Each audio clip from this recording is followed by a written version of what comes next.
Ons gaan nou kyk hoe om 'n paar eksponensiële funksies te plot. So kom ons kyk eers na fx is gelyk aan minus 3x. Nou die vraag sal byvoorbeeld lees, jy moet nou hierdie grafiek, hierdie fx teken, maar vanaf die standaard grafiek af. Nou goed, so jy kan 3x is nou eintlik maklik.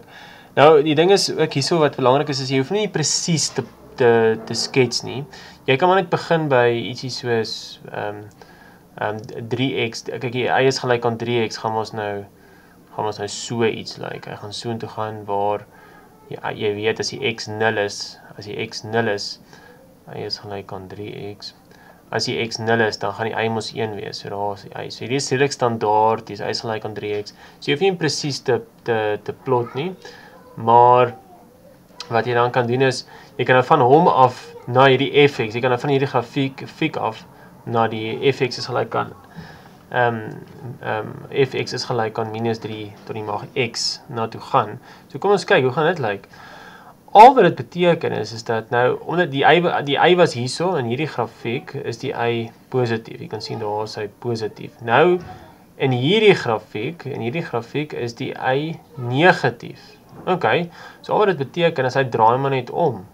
So hy gaan maar net so lyk, en hy gaan deur minus 1, en dit is hoe jy hom geteken het. Dis hoe die grafiek lyk.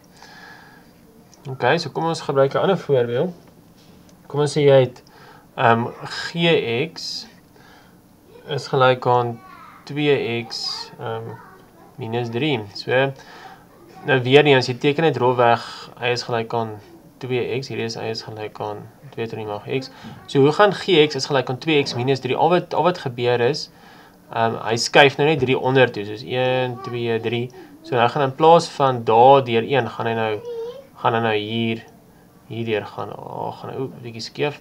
Gaan hy, so daai is gx is gelyk aan 2x minus 3. En dit is jou grafiek. Bietjie rolweg, maar ek dink julle begryp wat hier aan die gebeur is.